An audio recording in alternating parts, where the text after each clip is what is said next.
Sergeant Malcolm Daniels, a man whose presence could still the most tumultuous storm, survey the metallic sprawl of the training base.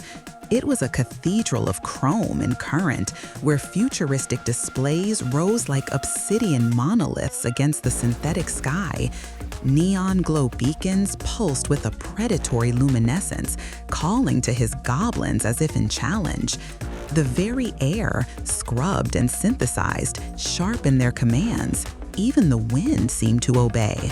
A distant, artificial colony sun bled a bruised metallic light over every high-tech surface. Corporal Susan Menendez entered the course with a crackle of static, her movements a study in swift, precise economy. She read the labyrinthine landscape of laser displays and responsive sensor fields as if it were the terrain of her childhood, an innate understanding guiding her. Beyond, Corporal Michael Foster sighted his target, a tableau of zen calm focus. Each shot from his advanced rifle cracked through the morning's engineered silence like a branch snapping under immense pressure, precise and terrifyingly loud. Somewhere near the smart range, Terry Topper Lester found a peculiar humor in planning the impossible. His strategies, like the punchline to a wickedly clever joke, always landed just outside expectation. Malcolm saw it all, every intricate thread. He observed his goblins, a term of fierce endearment, outpacing the approaching digital dawn, not merely training, but transcending. Susan glided through the orchestrated chaos, a whisper on a digital wind. Her footsteps, calibrated for zero acoustic signature, fell without sound, a phantom presence. She wove camouflage into her movements, making her path as random and unpredictable as instinct itself.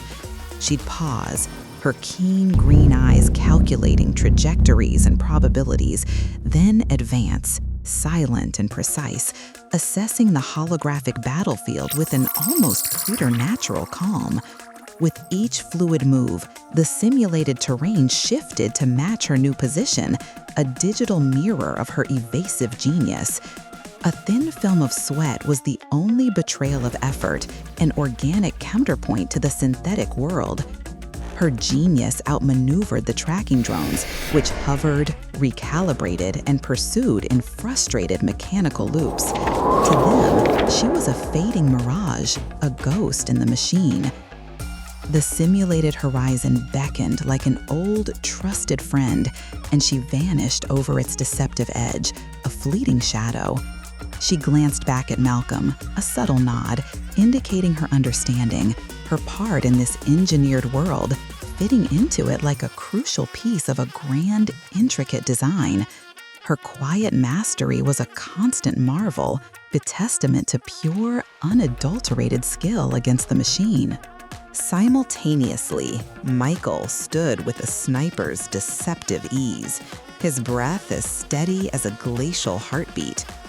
The smart range stretched before him, its targets alive with data streams. His rifle hummed with an almost symbiotic connection, feeding him real-time information on trajectory, speed, and impact. He interpreted the cascading figures with an unshakable assurance, initiating the lethal transaction between intention and outcome.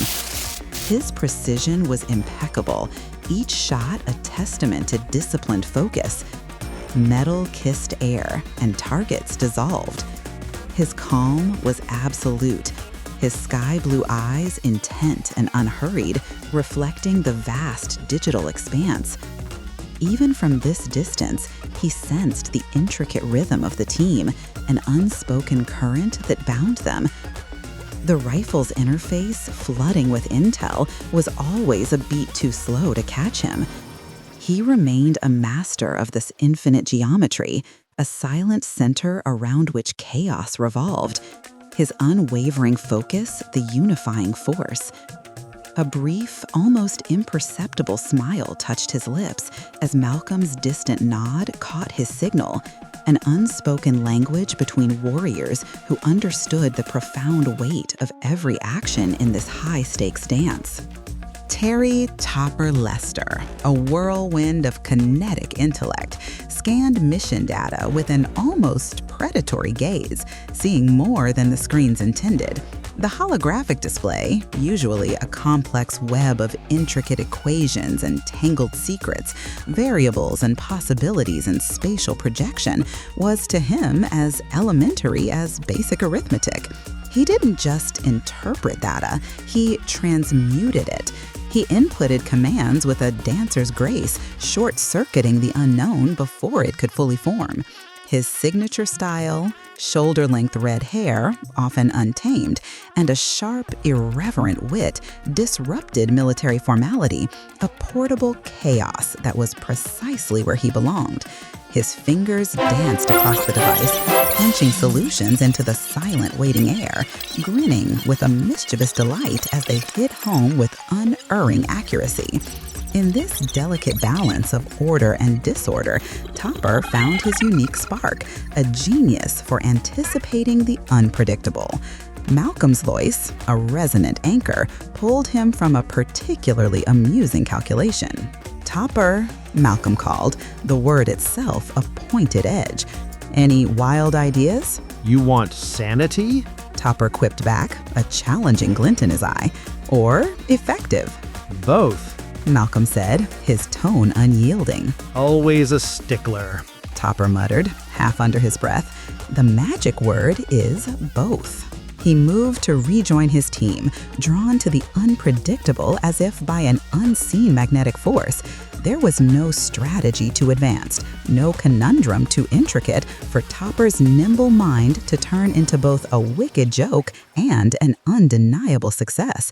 His analytical mind chewed on data and spit out brilliance, a relentless engine of innovation.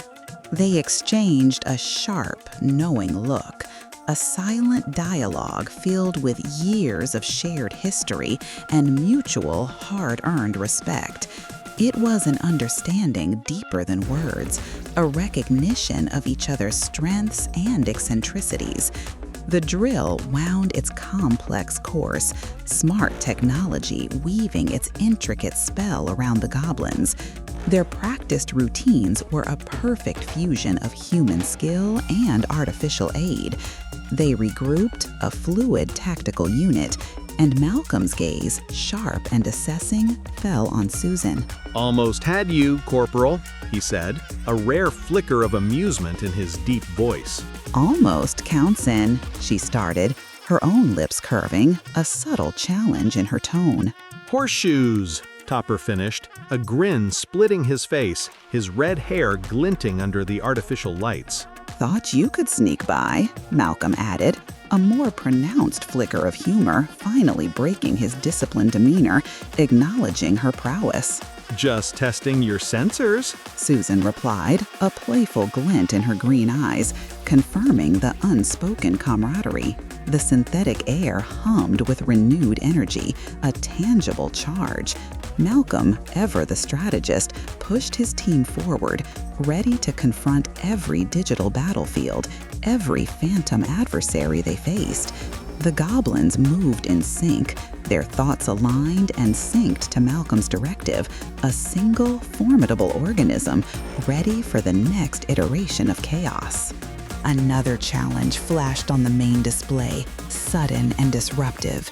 It redefined the parameters, pulling them deeper into a realm of simulated chaos, a test of their deepest instincts, designed to peel back layers of training to reveal raw, unadulterated talent. Malcolm read it instantly, faster than light, signaling a crucial shift.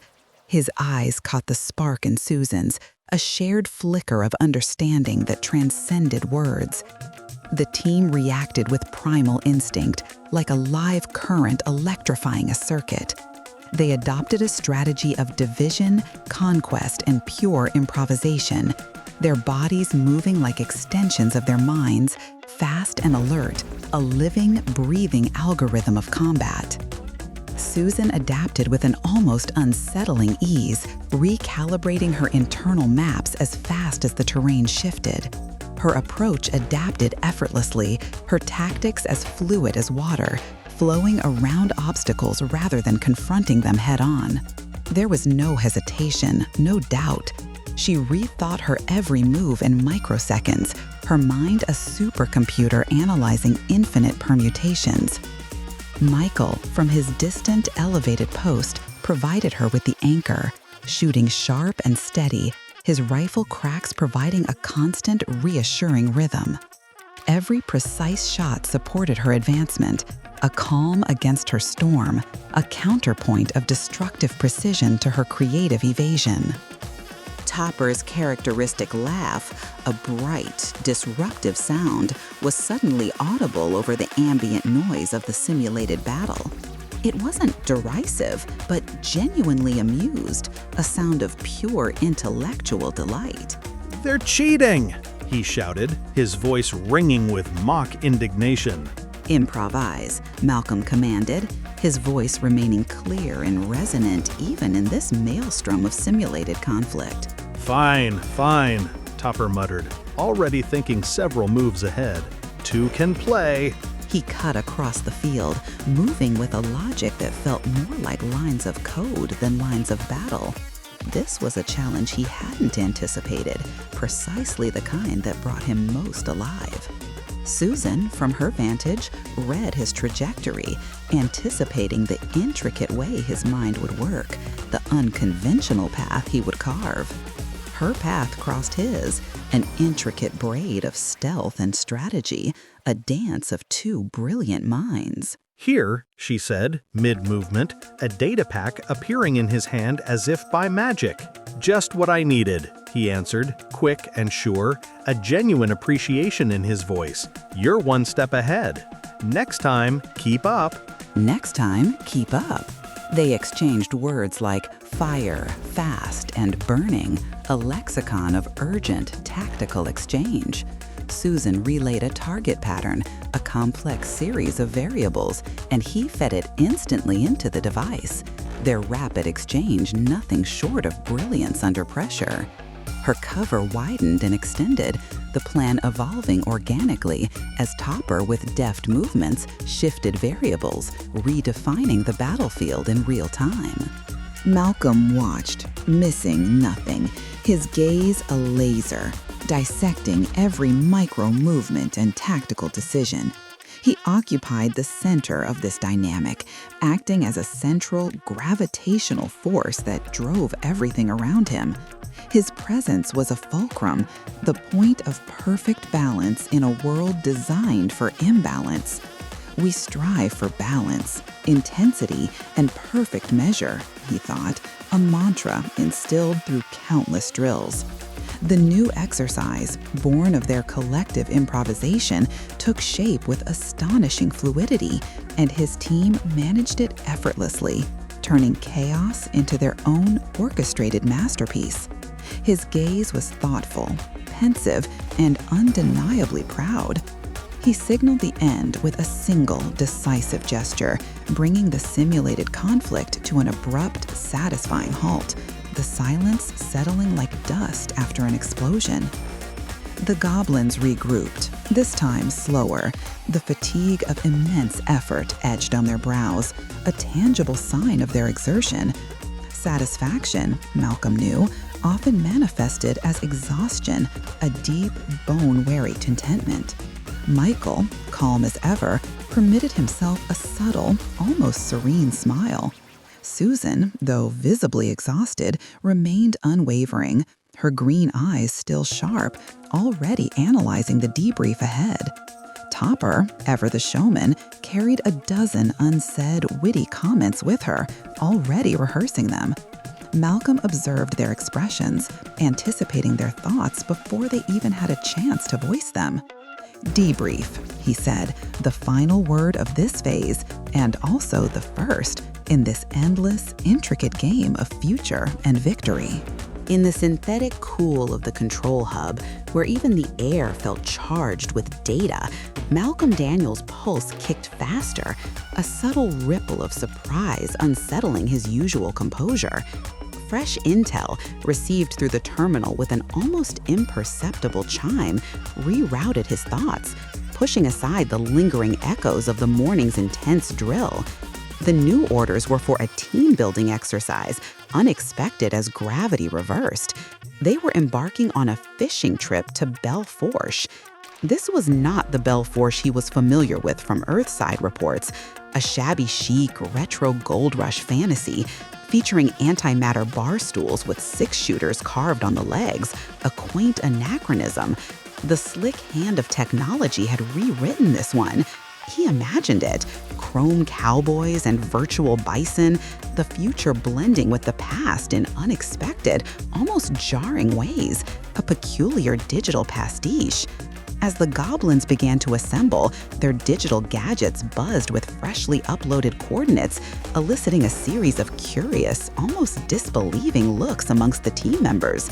The shift was profound, from laser grids to fishing rods. Malcolm studied the briefing, its holographic text scrolling before him, a paradox of ephemeral information and concrete instruction. While the brief certainly did not adhere to standard military protocol, a distinct departure from their usual lexicon of threat assessments and strategic objectives, Malcolm knew nothing in their lives, especially not their missions, remained static for long. These orders, written in digital ink, moved swiftly, perhaps even more swiftly than the missions they were assigned. He ran his eyes across the screen, absorbing the intricate details. The juxtaposition of old-world Americana and cutting-edge futurism tickled his mind, a welcome, intriguing break in routine that promised challenge and a different kind of change, perhaps a more insidious one. The very town itself seemed to have vanished into the future, a ghost of its former self, reimagined and re-engineered. He entertained the thought with an intense energy, like a live wire humming with anticipation. What truly awaited them there, beneath the veneer of leisure and simulated recreation? He didn't know, but it was an unknown he was undeniably eager to explore, sensing a deeper game afoot.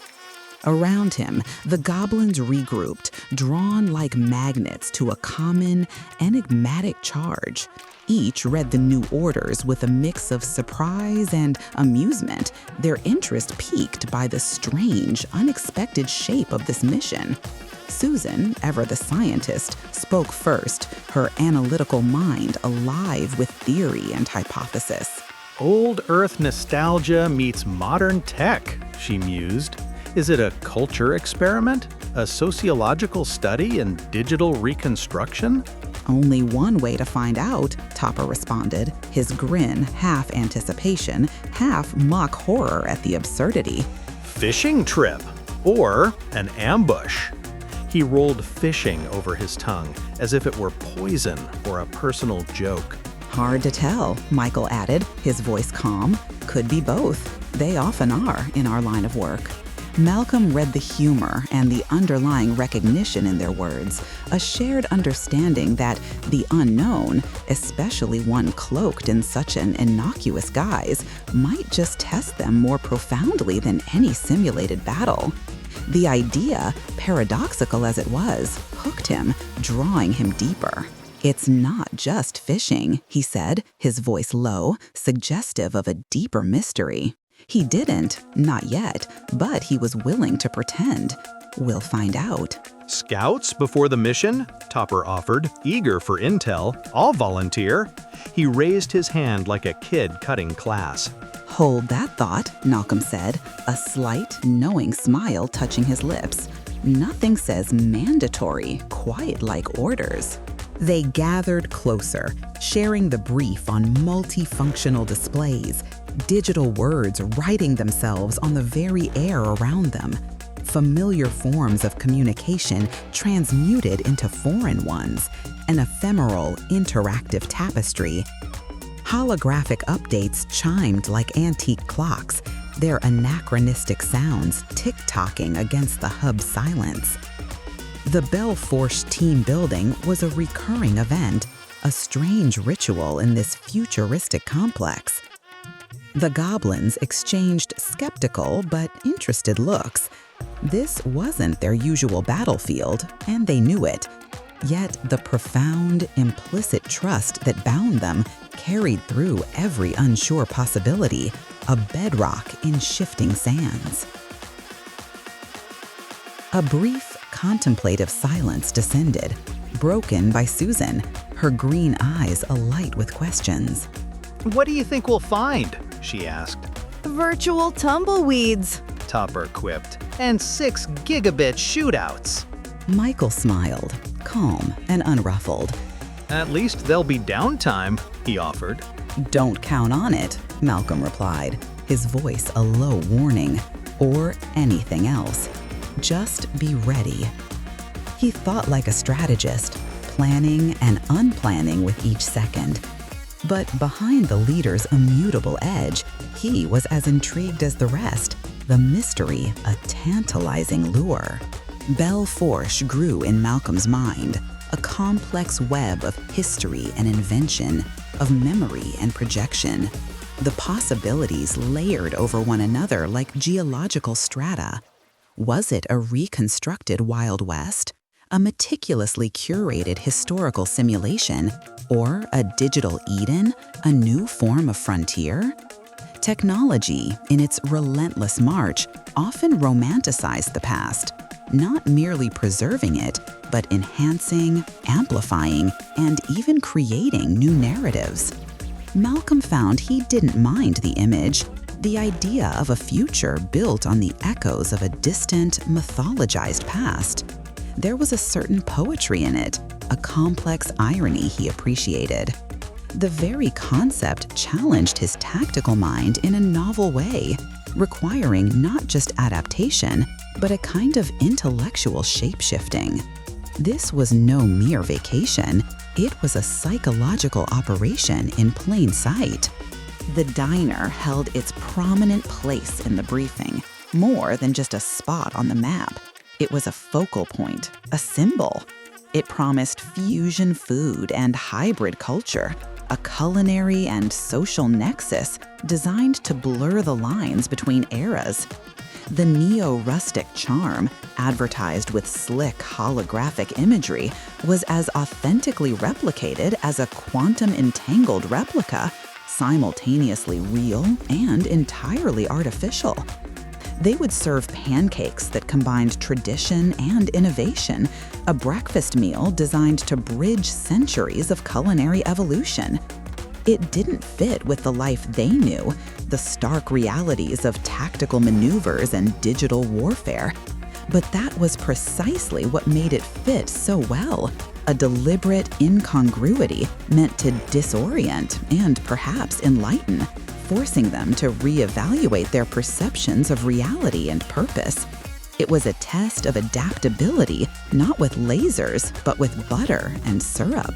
It's supposed to be authentic, Michael said, his blue eyes glued to the scrolling updates. For a place built yesterday, hope they don't expect us to dress the part, Topper remarked. Never liked cowboy hats. Susan shot him a sidelong glance. Might suit you, Topper, she teased. In a metaphorical sense, he agreed, and only if it's holographic. They laughed, a genuine, unforced sound that felt profoundly good after weeks of relentless training. It was a rare release of tension, a moment of unburdened humanity amidst their profession. This sound connected them to the mission, despite its unfamiliarity, grounding them in shared experience. Malcolm watched their faces, illuminated by the strange and the new, their expectations a complex mesh of excitement and caution, a balance of hope and apprehension. He knew this dynamic as well as his own name. This was a mission in every way that truly mattered, precisely because it defied their conventional understanding. The unexpected path, he often mused, always ran closest to the real goal, hidden beneath layers of misdirection. The final orders sparked on their communicators, clear as a summer sky, but carrying profound weight.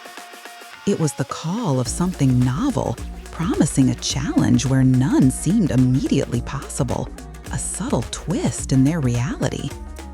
This served as a stark reminder that even here, the unexpected lurked around every digital corner, ready to twist their training sideways, demanding ingenuity and resilience.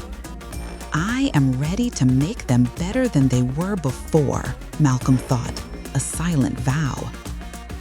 They were, in a sense, already reliving the trip to Belle Fourche, anticipating its nuances. The goblins prepared to move, mentally miles down the road, their collective consciousness charting the unknown. The mission was already being written, Malcolm realized, before it had even begun, their choices shaping its outcome. Looks like they want us to break first, Topper observed, his usual flippancy now tinged with a sharper analytical edge. Thought we'd already done that. Broken every psychological barrier they could conjure. They want to see us crack, Susan said, her voice low, a note of quiet determination resonating within it. And they're being creative about it, testing our adaptability beyond simulated combat. I guess we will have to disappoint them, Michael replied, his smile wide and effortless, a beacon of calm assurance that belied the underlying tension. His confidence was infectious. Try our best, Malcolm added, no hint of irony in his deep voice, only resolute conviction. He knew his team, understood the complex motivations that drove each of them. They knew they would face this challenge with the same resolve and strength as all others, but with more resolve, more enthusiasm, more excitement, more hope. He waved them on with a nod, his sense of anticipation tightly wound and ready to spring, recognizing that this unconventional mission might be their most profound test yet. The orders pulsed a final confirmation, time and place set in bright shimmering pixels. The world opened, waiting for them. The goblins headed for Belle Fourche, not just as soldiers, but as pioneers of the unknown, their destiny already unfolding. The mission was already being written